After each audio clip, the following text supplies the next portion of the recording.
इस क्रिसमस आपने नोटिस किया, देश में नया ट्रेंड देखने को मिला। देश के कोने कोने में धर्म और संस्कृति के नए ठेकेदार उभरते दिखे। कोई मिशनरी स्कूल में घुसकर तोड़फोड़ कर रहा है, कोई मॉल में क्रिसमस सेलिब्रेशन उजाड़े दे रहा है, और तो और कोई किसी की बर्थडे पार्टी में घुसा जा रहा है, कोई तलवारें बांट रहा है। धर्म के बचाव में लाठी भांजती और हंगामा खड़ा करती एक भीड़ स्वयंभू न्यायालय बनी घूम रही है।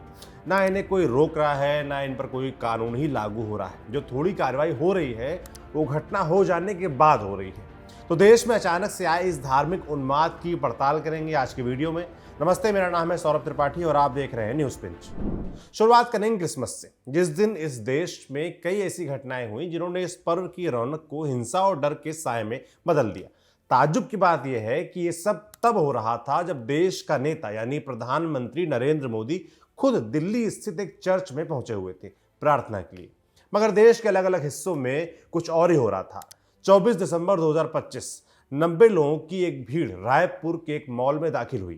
ये भीड़ लाठी डंडे रॉड जैसे हथियारों से लैस थी। रिपोर्ट्स के मुताबिक ये लोग कथित तौर पर बजरंग दल और विश्व हिंदू परिषद से जुड़े थे। आरोप है कि इन युवकों ने वहां खूब तोड़फोड़ की।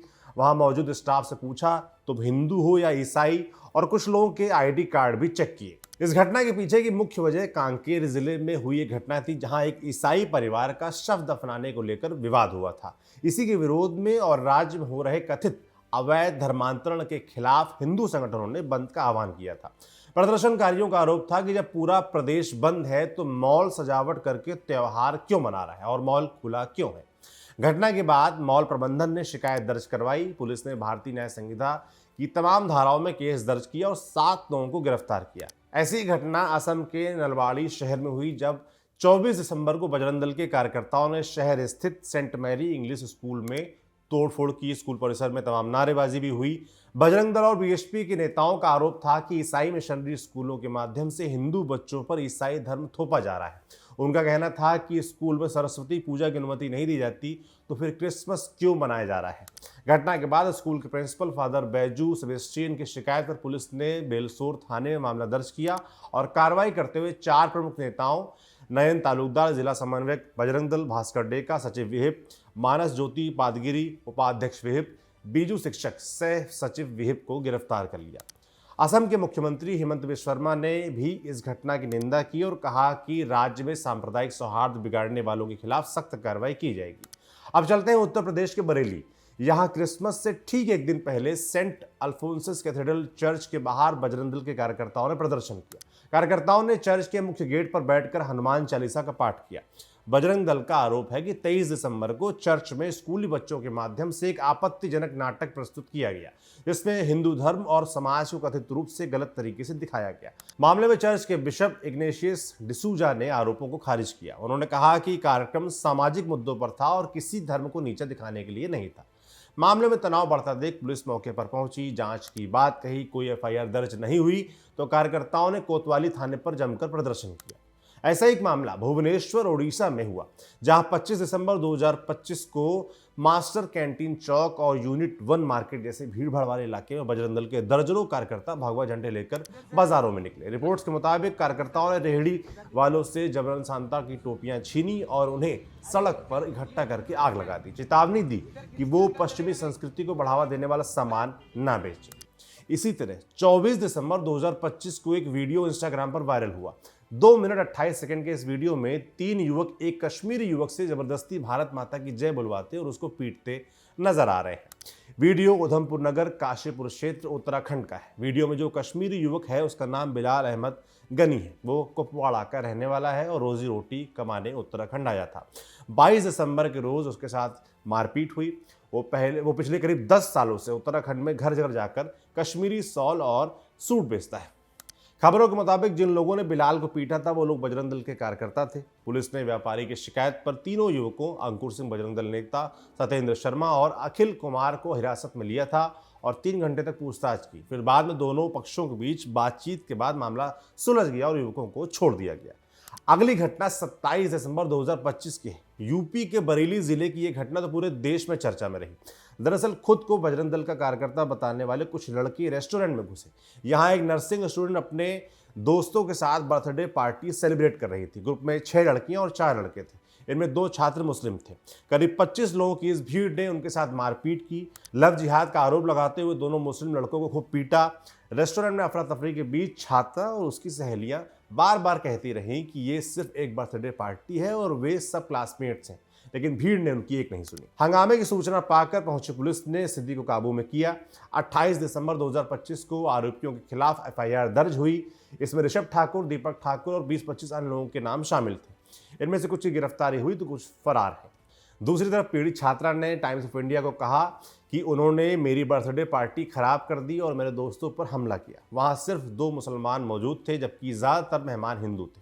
उन लोगों ने जो वीडियो वायरल किया वो अधूरा फुटेज था, पूरी घटना का रिकॉर्ड नहीं किया गया। लव जिहाद का दावा बेबुनियाद उसने ठहराया। यूपी में हुई ये घटना कम ही थी कि गाजियाबाद से एक और अनोखा मामला सामने आया, जिसमें 29 दिसंबर 2025 को हिंदू रक्षा दल के कार्यकर्ताओं ने एक जुलूस निकाला और घर घर जाकर लोगों को तलवारें और अन्य धारदार हथियार बांटे। संगठन के अध्यक्ष पिंकी चौधरी ने एक वीडियो जारी कर दावा किया कि उन्होंने 250 से ज्यादा तलवारें बांटी हैं। तर्क था कि बांग्लादेश में हिंदुओं के साथ जो हुआ वैसा यहां ना हो, इसलिए हिंदुओं को आत्मरक्षा के लिए हथियार रखने होंगे। वीडियो वायरल होने के बाद गाजियाबाद पुलिस ने कार्रवाई करते हुए पिंकी चौधरी समेत 16 नामजद और 20-25 अज्ञात लोगों के खिलाफ मुकदमा दर्ज कर लिया।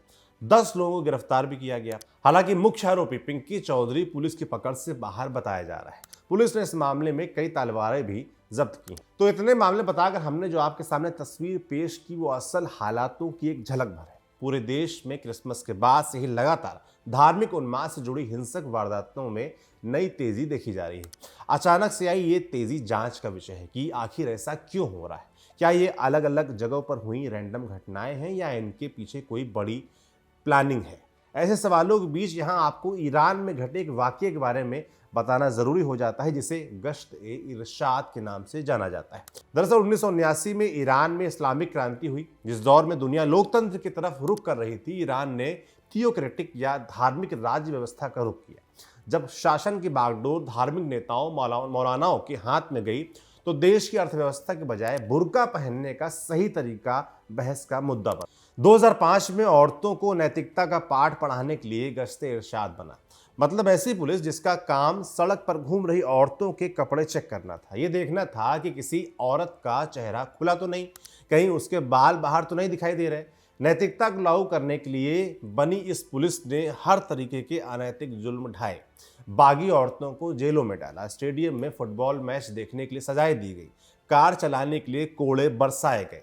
हाल में क्रिसमस में पूरे देश में जिस तरह से तोड़फोड़ और हिंसा की घटनाएं हुई हैं वो बार बार ईरानी गश्त-ए-इरशाद की याद दिलाती हैं। इसे इत्तेफाक नहीं कहा जा सकता कि जिन राज्यों में धार्मिक उन्माद की ये घटनाएं हुई हैं वहाँ बीजेपी सत्ता में है। देश के अलग अलग हिस्सों में अंजाम दी जा रही इन वारदातों को आइसोलेटेड इंसिडेंट्स के तौर पर देखना बेईमानी होगा। न ही इन घटनाओं को अंजाम देने वाले संगठनों को फ्रिंज एलिमेंट कहकर पल्ला झाड़ा जा सकता है। ये सब संगठित तौर पर हो रहा है और पुलिसिया कार्रवाई भी इन मामलों में सवालों के घेरे में है। तमाम लोग इसे रस्म अदायगी भी कह रहे हैं। सबसे आश्चर्यजनक बात यह है कि कैसे कोई किसी की बर्थडे पार्टी में घुस सकता है, कोई कैसे एक मॉल में घुसकर तोड़फोड़ कर सकता है, कोई कैसे चर्च के बाहर हंगामा कर सकता है। देश में कानून का राज है तो ऐसा कैसे हो सकता है? किसी को किसी त्योहार से, किसी जश्न से दिक्कत है तो पुलिस कोर्ट जा सकता है, पर हाथ में हथियार लेकर तोड़फोड़ करने की इजाजत इनको किसने दी? सवाल फिर उठता है कि कोई इतनी हिम्मत कैसे कर पा रहा है? ये हिम्मत आ कहां से रही है? इसका जवाब जिम्मेदारों को देना चाहिए, सरकारों को देना चाहिए और ये भी सुनिश्चित करवाना चाहिए कि ऐसी घटनाएं आगे ना हो। आपके इस मुद्दे पर क्या राय है, हमें कमेंट बॉक्स में लिखकर जरूर बताएं। आपके लिए जानकारी जुटाने में मेरी मदद की थी हमारे साथी विनय सुल्तान और तरुण ने। कैमरे के पीछे है मोहित। देखते रहिए न्यूज़ पिंच।